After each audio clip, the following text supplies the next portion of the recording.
Désormais, Isiro a sa chaîne télévision numérique Anti-Polémique TV en direct du Haut-Ouélé en République démocratique du Congo au centre d'Afrique. Abonnez-vous massivement pour être informé, pour être diverti. Le journal vous est présenté par Junior Demala.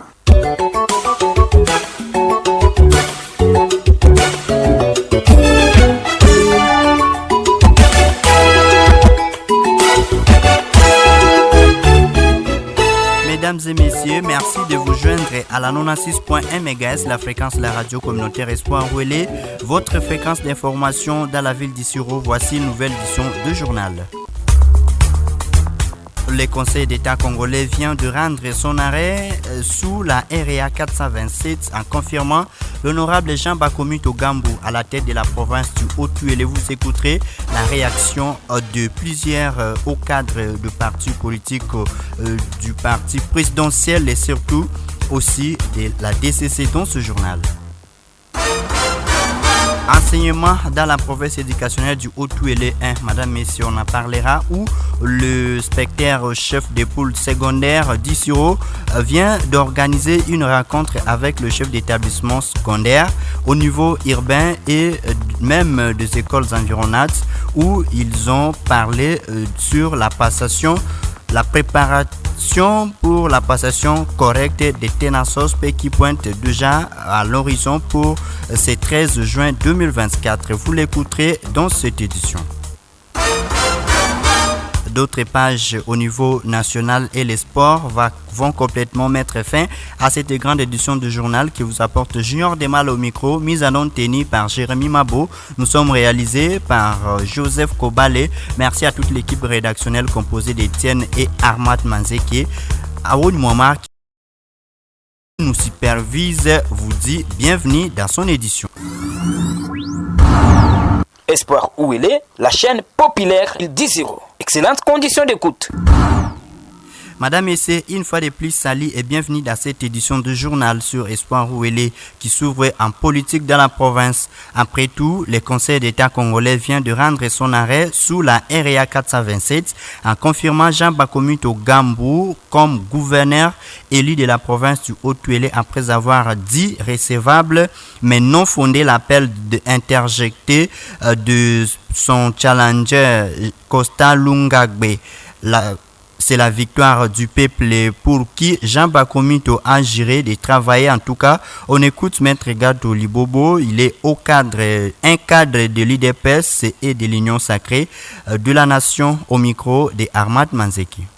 Comme au cadre du parti au pouvoir, nous ne pouvons que exprimer notre sentiment de joie, pas parce que c'est l'Union sacrée qui gagne, c'est les partisans du président de la République qui gagnent, c'est la vision du président de la République qui va s'exécuter. Donc, dans cette perspective, nous profitons de cette occasion pour présenter à son Excellence Monsieur le gouverneur de province, Monsieur Bakomi Togambou Jean, nos très vives félicitations et prions l'Éternel Dieu Tout-Puissant afin qu'il lui accorde la sagesse, la grâce nécessaire pour conduire son peuple pour les prochaines années à venir. Non, vous savez, il n'y a pas de triomphalisme.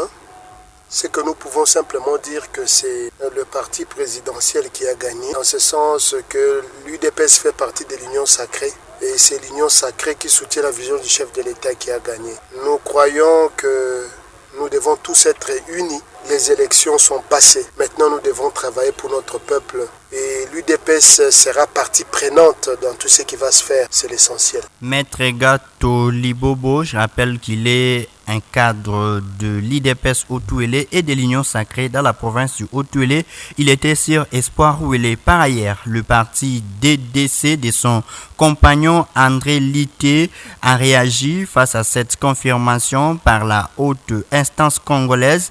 On écoute John Tagba, le cadre du parti démocrate-chrétien pour le Congo au micro d'Étienne Balo cette fois. Nous connaissons tous nos deux candidats, tous nos deux gouverneurs élus, Jean Bakomi et Christophe. Je crois que ce sont des gens qui ont une certaine volonté pour essayer de faire quelque chose dans les Hauts-Touélé. Je crois que les programmes qu'on a élaborés, c'est un programme ambitieux. Ça va rencontrer l'attente de la... À ce moment. Non, je crois que la population n'attendait que cette confirmation. Parce que ça a inquiété aussi la population. Une élection bien organisée, bien partie, résultat confirmé par la population, confirmé par la Cour d'appel. Finalement, le Conseil d'État allait donner quel résultat. Donc ça a inquiété aussi la population. Mais aujourd'hui, je crois que la population va dormir. Tout le monde va dormir aujourd'hui paisiblement dans les Hauts-Touélé parce qu'en fait, leur candidat, leur gouverneur est confirmé et qu'on attend seulement l'ordonnance du chef de l'État. John Tagba, des propos recueillis par Étienne Ballot. On s'excuse toutefois pour ces désagréments connus surtout pour la qualité sonore qui n'est pas du tout professionnelle. On change de chapitre pour parler EPST en présent dans le but de préparer correctement la passation des Tenassos qui se pointe d'ici le 13 juin 2024. L'inspecteur chef des pôles secondaires d'Issiro a organisé une rencontre avec le chef d'établissement secondaire au niveau urbain et même ceux des écoles environnantes. C'est l'une des salles de l'ITPI qui a accueilli cette rencontre tenue ce jeudi 6 juin à partir de 10h. Contacté par la presse, l'inspecteur Motoba Sassa, car c'est de lui qu'il s'agit, a livré les contenus. On écoute ces propos ici recueillis par Joseph Kobali. Bon, c'est une réunion de communication. Nous avons invité tous les chefs d'établissement pour leur communiquer les dernières instructions relatives à la gestion des Tenassos. Cette préparation. Bien, nous avons apporté à la connaissance de tous les chefs d'établissement, d'abord le nombre de centres, le nombre d'écoles, n'est-ce pas, alignées par centre. Nous avons également demandé aux adjoints techniques, c'est-à-dire les chefs d'établissement des écoles hautes, c'est-à-dire les écoles qui reçoivent les élèves qui viennent d'autres écoles, de commencer déjà à préparer les places assises en prévision de la passation des épreuves de Tenassos. Nous avons également porté à la connaissance des chefs d'établissement les taux à payer par élève, ainsi que les dispositions à prendre en ce qui concerne la gestion de ces frais de Tenassos. Bon, nous attendons qu'on éventre les malles qui contiennent les instructions de Tenassos pour voir s'il y a des nouveautés ou sinon. Les malles sont en route et d'ici peu ça va nous arriver. Si pas aujourd'hui, demain, je pense que le véhicule qui transporte les malles de Tenassos peut arriver ici à Issiro. Espoir où il est, la chaîne populaire d'Issiro. Excellente condition d'écoute. Madame, Messieurs, vous écoutez Espoir Rouelé, ce jour-là se poursuit en l'occasion de la célébration de la Journée mondiale de l'environnement qui se commémore le 5 juin. Les Pierrettes Hauts-Touélé sous le financement des COICA, sous la mise en œuvre des PNUD, en collaboration avec le gouvernement de la province du Haut-Touélé, a procédé par 2 journées des activités à Issiro. Après la conférence qui a eu lieu le mardi dernier à Liniwele, une caravane motorisée a été organisée ce mercredi 5 juin par temps du centre-ville d'Issiro jusqu'à Matari sur la route aéroport d'Issiro-Matari où des séries d'activités, notamment la plantation symbolique d'arbres par des autorités, y compris les différents discours, ont été prononcés. Rappelons que le coordonnateur provincial de la société civile environnementale du Haut-Touélé a également livré ses impressions à la presse. Quant à vous avez suivi les propos de Rifé Assemane dans nos éditions antérieures. La prise des photos en famille qui a clôturé cette cérémonie avant que les participants reprennent le chemin dans la ville d'Issiro.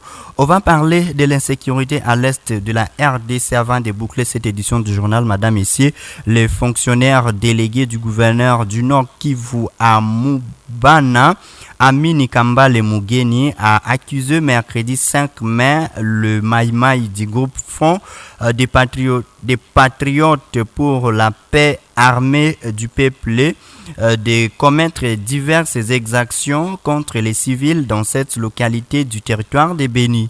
Il a indiqué que ces miliciens ont érigé des barrières illégales où ils exigeaient des taxes aux paisibles citoyens. Amini Kambale Mugeni a également dénoncé l'arrestation des deux civils gardés dans les camps de ces Maïmaï. Ces éléments se comportent un maître absolu partout où il se retrouve. On va parler du sport pour boucler cette édition du journal.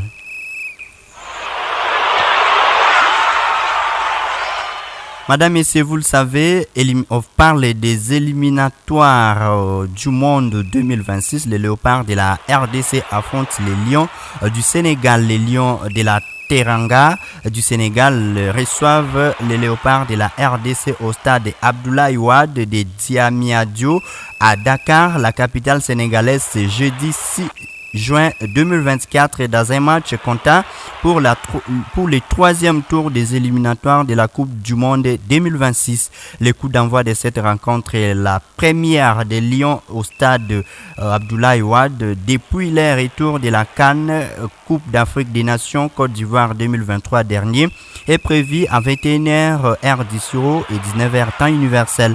Pour Sébastien Desabre, le sélectionneur de la RDC, la préparation de ces matchs s'est déroulée dans un esprit d'humilité. L'adversaire de la RDC, le Sénégal, est bien classé en Afrique. Les léopards comptent sur leur qualité pour aborder ces matchs.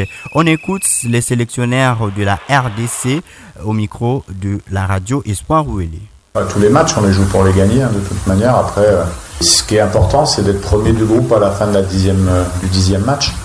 C'est pas être demain premier, même si c'est toujours bien. Mais en tout cas, nous, on aborde chaque match pour essayer de les gagner, pour être ambition dans le jeu. Ça sera le cas dès qu'on affronte une des meilleures équipes d'Afrique, la 17e au classement FIFA pour rien et deuxième équipe d'Afrique. C'est des équipes qu'on respecte beaucoup. Nous, on pense qu'on a nos qualités aussi à faire valoir. On est sur une phase de progression. Donc, pour nous, c'est bien de jouer ce qui se fait de mieux en Afrique pour pouvoir montrer de quoi on est capable et puis s'étalonner contre ces belles équipes. C'était là les propos de Sébastien Desabre. Je rappelle qu'il est sélectionneur des léopards de la République démocratique du Congo dans une conférence de presse avec nos frères quinois. Madame et messieurs, ce journal touche presque à sa fin, mais avant de vous quitter, voici les rappels des principaux titres.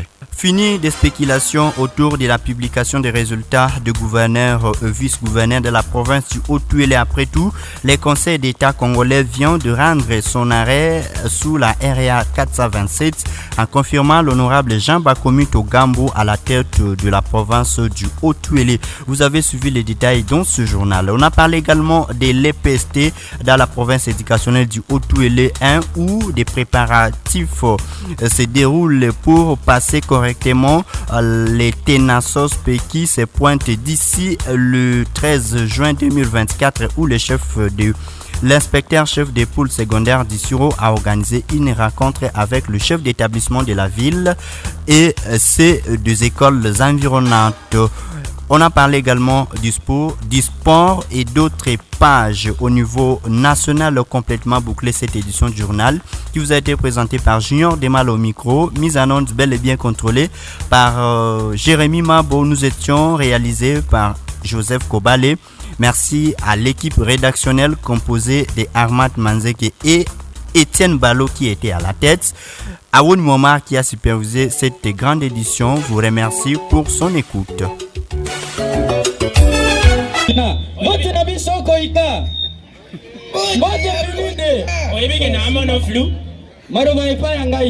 Papa, maman,